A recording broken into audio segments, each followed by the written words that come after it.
Bienvenidos a esta nueva edición de Trading, Risk and Beyond, donde le traemos lo último y lo mejor de los líderes y protagonistas del sector financiero. En esta ocasión continuamos con la segunda parte del programa Barings, la Caída. Continuaremos con nuestra conversación con Nick Leeson, el trader protagonista del desastre del principal banco británico a finales del siglo pasado. Acompáñenos a terminar esta fascinante discusión sobre uno de los casos emblemáticos de las crisis de derivados a finales del siglo pasado.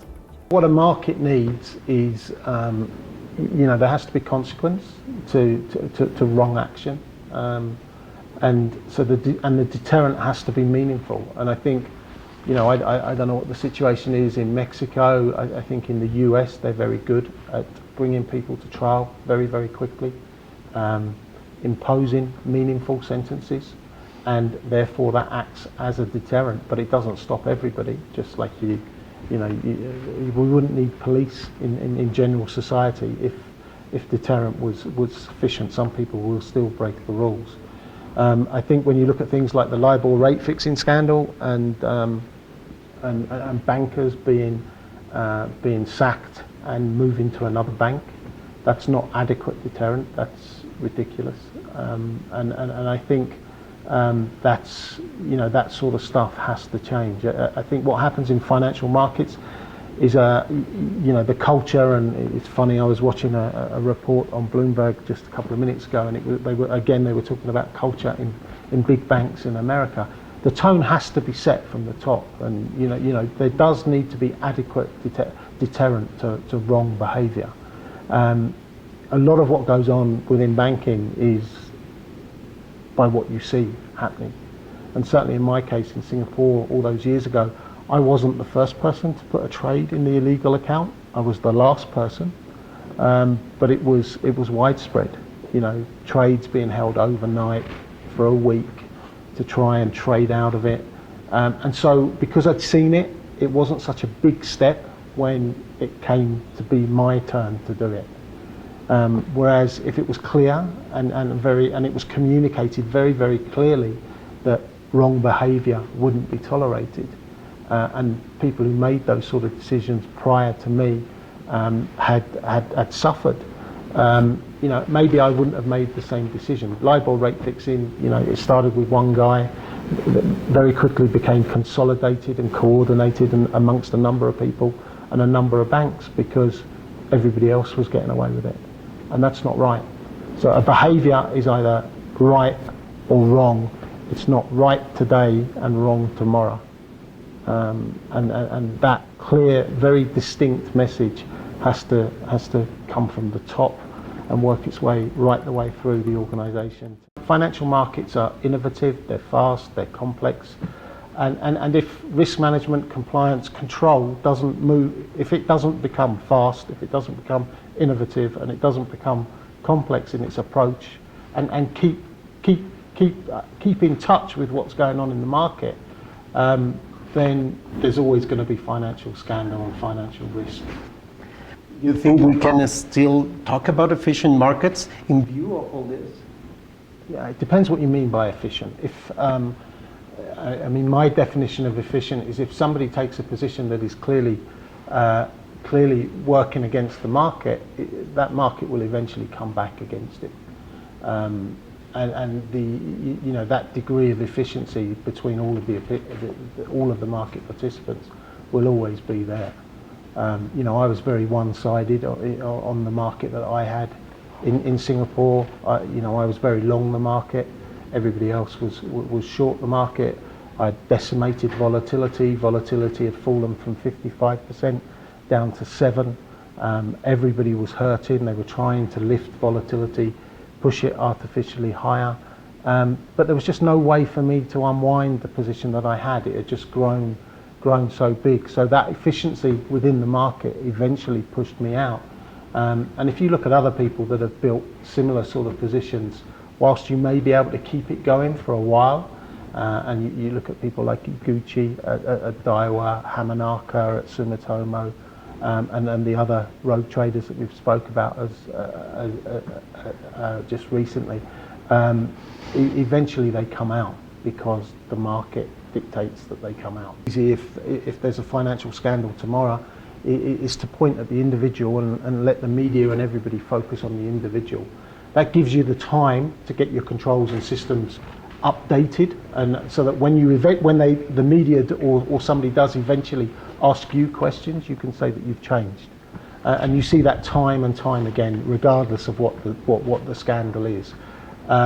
But all of those scandals, you know, if you look at any of them, it's poor systems, poor controls, poor people in place controlling, and I think every single one of them comes down to that without fail. The individual is a huge component part, and as I said at the beginning, the responsibility for the collapse of the bank is all mine. It was me who initiated all of the illegal trades. Should other people have gone to jail? I don't think so. You know, I don't think corporate responsibility extended that far at the time. And you know, you can't go to jail for being stupid, and that's what they were. How important is financial training, financial learning, knowledge, skills? Hugely, because the breakdown is always in the human area. Always, you know, it's some human somewhere, whether they're on a board or whether they're a risk manager or they're a compliance officer. They're not investigating or interrogating as hard as they should do, either because they have a lack of understanding or they feel compromised by the organisation, which happens sometimes. You find risk managers who have no voice because nobody listens. So from an organisational perspective, that has to change. The risk manager has to be heard and has to have a position of authority. But training is a huge part of it. You know, and simple things. You know, communication. Not everybody is a great communicator. I was a shocking communicator. I didn't talk to people. I tried to deal with it all myself. And you know, only through trial and error, and principally error, I found out I couldn't. And over time, I've had to, since post-collapse, I've had to become a better communicator. But people have got to feel like they're able to communicate. You know, it is an industry that's based on success. You know, people get paid based on their success. It's competitive. There's a huge fear of failure, which I always had. And they work against each other. If you have an industry that's looking for success, and yet, you know, failure isn't talked about, then you have a problem. And you know, people should learn as much from successes as they do from failure.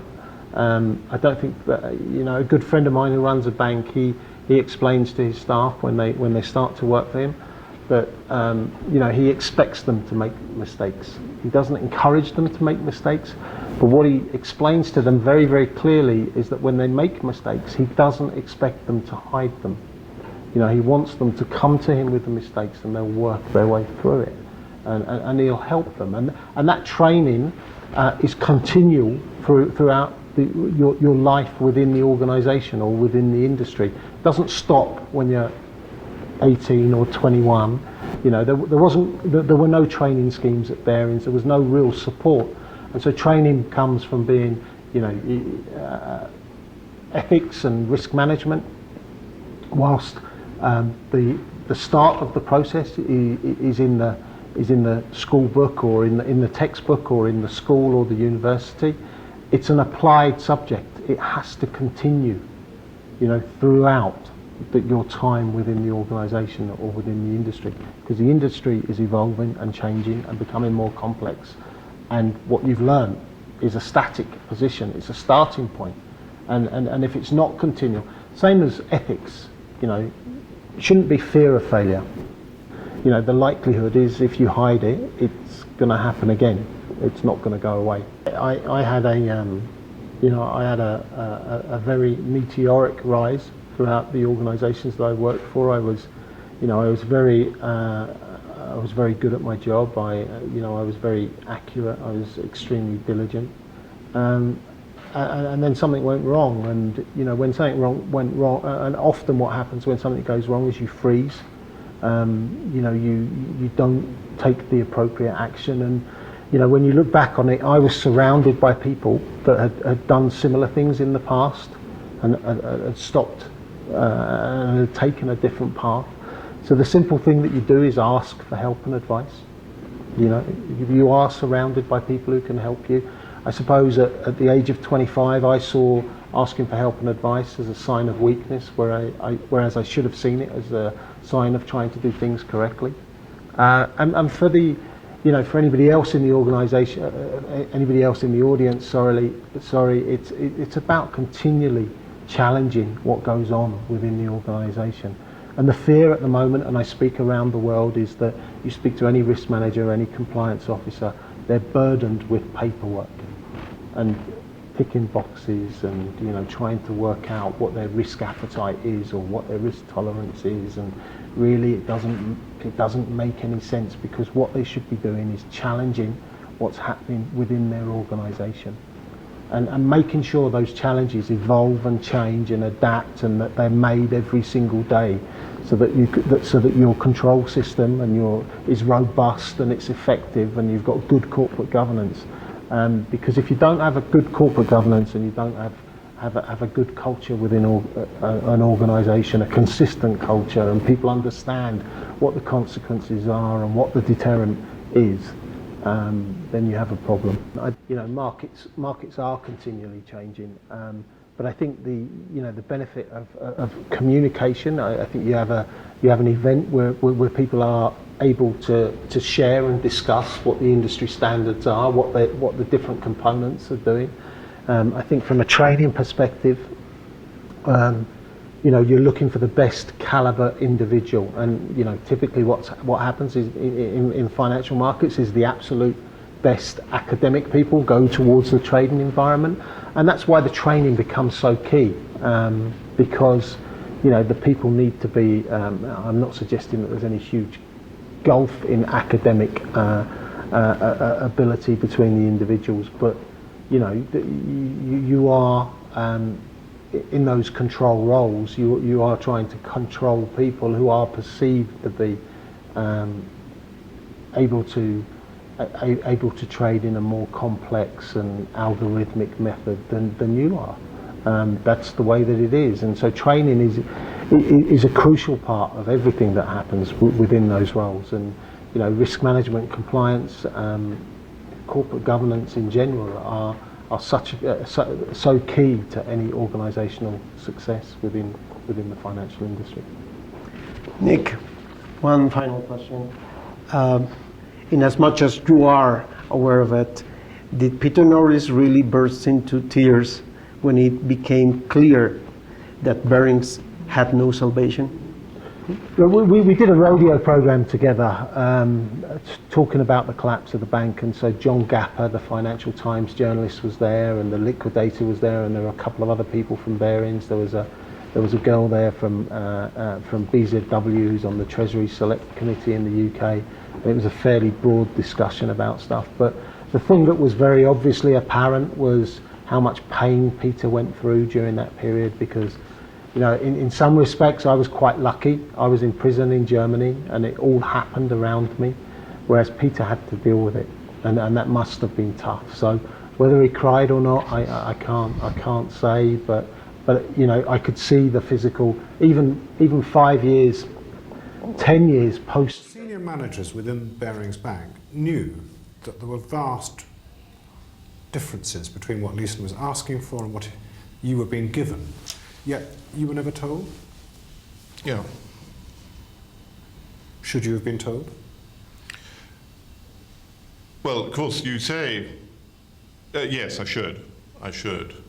Why didn't you know? Well, fundamentally because it wasn't raised in that way.